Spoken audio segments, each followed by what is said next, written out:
Today, I want to talk about the resistance effort and its increasing importance as Donald escalates his authoritarian tactics. One form of defiance has sort of taken DC by storm, and it's come in the form of an unexpected hero, a guy who lobbed a sandwich at a cop. To refresh our memories, let's replay that video, the one that made this guy a local hero. Oh! Oh! Oh!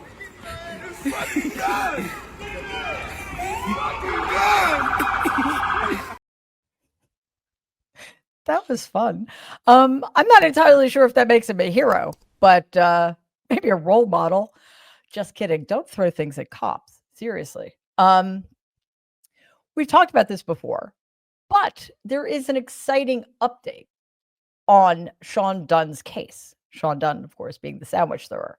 Here's DC News with more. In the district, federal prosecutors failed to secure a felony indictment against a man who threw a sandwich at a federal agent in the streets of Washington. According to the New York Times, the grand jury rejected the charge against 37-year-old Sean Dunn, calling it rare criticism of the U.S. Attorney's Office. Dunn had shouted at officers and then threw the sandwich near a busy D.C. street corner. And video of the incident went viral. Prosecutors could now pursue misdemeanor charges, which don't require grand jury approval. Wow, I hope nobody got hit with a stray crumb.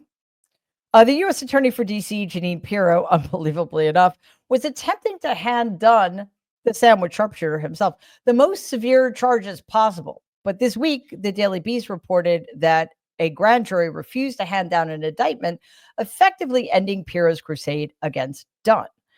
The Washington residents on the jury looked at Donald and the Trump regime and chose to side with their neighbor, handing a major blow to the government's attempts to take over the city.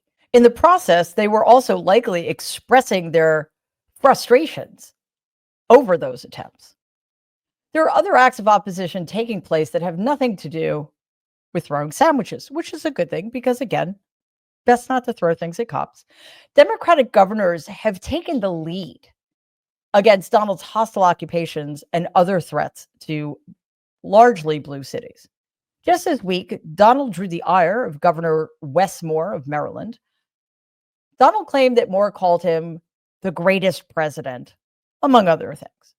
Moore clapped back with video proof that the conversation Donald invented never happened. We've already played that clip on Mary Trump Media, and despite the fact that there were other forms of groveling by Moore to Donald, Moore never did utter the phrase greatest president ever, as no Democrat ever would. So I'm going to spare you from that clip because, quite frankly, it doesn't really make Moore look good. And it is just another example of people kissing Donald's ass so they can get something from him. And I think we've had more than enough of that. If you don't believe me, just go look at that so-called cabinet meeting that took place earlier this week. Clearly, the current back and forth between Moore and Donald has Donald rattled. He spent the early hours of Thursday coming after the governor, calling out a mistake about a Bronze Star. Quote, "But is that the end of his political career? He was disrespectful to the office of the president." Unquote. Is that a crime now too? Like is that the next thing? Sandwich throwing and being disrespectful to that idiot? What exactly is this scandal Donald is trying to bring up? Well, it turns out last year, the New York Times reported that Moore, an actual veteran, had listed the Bronze Star on his 2006 White House Fellows application, despite never having received the award. He had received several other honors, including the National Defense Service Medal, and said it was a, quote, honest mistake, unquote, because a senior officer recommended him for the Bronze Star. Now, it's incredibly ironic that Donald, who deferred service to Vietnam 5 times and has never served his country a day in his life, is criticizing an actual decorated veteran. Moore shot back with the perfect response, writing, quote, "President Bodenspurs will do anything to get out of walking, even if that means spouting off more lies about the progress we're making on public safety in Maryland. Hey, Donald, we can get you in a golf cart if that makes things easier. Just let my team know," unquote. Well, Thank you, Governor Moore, for that very generous offer. But I'm pretty sure Donald has plenty of golf carts at his command. And the taxpayers of America pay for all of them. Meanwhile, Illinois, led by Governor J.B. Pritzker, continues to be a stronghold of Democratic fortitude. As Democratic cities are increasingly threatened by Donald's National Guard takeovers, residents in such cities are stepping up, especially currently in Chicago. Chicago's Latino community is speaking out and loudly against Donald's plans to send troops to their city. I should say threats. We haven't seen actual plans yet. Members of the Illinois Legislative Latino Caucus, the Resurrection Project, the Illinois Coalition for Immigrant and Refugee Rights, and other immigrant rights activists stood together at Federal Plaza this week to speak out against these threats. The president insists he can send troops into Chicago, and he wants to do it as part of his law and order crackdown. Outside Federal Plaza, Congresswoman Delia Ramirez, state lawmakers and advocates said the president's plan is less about crime and more about control. They also shared resources for immigrant communities, including hotlines and Know Your Rights guides to prepare for the possibility of federal action. The presence of the National Guard will not bring safety. It will bring fear, hurt small businesses, and it will traumatize and re-traumatize families who are still healing from the past harm. And it will do nothing more than feed a base of cruelty, evil, and hate.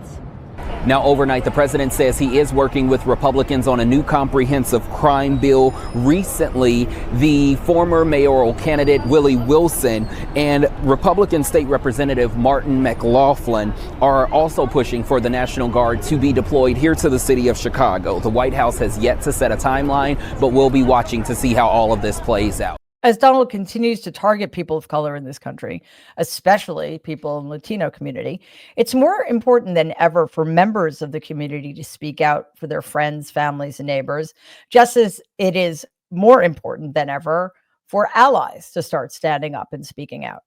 Chicago's Mayor Brandon Johnson is encouraging these kinds of actions, calling on residents to take to the streets in protest if the federal government does indeed deploy the National Guard. Here's ABC 7 Chicago with more. I know that the people of Chicago understand the constitutional privilege of being able to elevate your voices, to be able to protest in a peaceful way. That's what I'm calling for. That's what the city of Chicago is known for. Mayor Johnson not concerned about the possibility that all the tough talk against the president could only provoke him to act. The fact that you have a unified front in Chicago where we are rejecting the occupation by the military of our cities, that's actually fighting for our democracy. That's what's required in this moment. And that's why nobody should care how Donald Trump is going to react. Nobody should capitulate to that thin-skinned bully. We need to stand tall and together at every opportunity to make it very, very clear that we are the resistance and we are not backing down, not now and not ever. Please take a second and like and share this video. Be awesome if you could subscribe to the channel. If you're listening to us in podcast form, please follow us and give the show a 5-star rating because it really does help other people find our content. Thanks.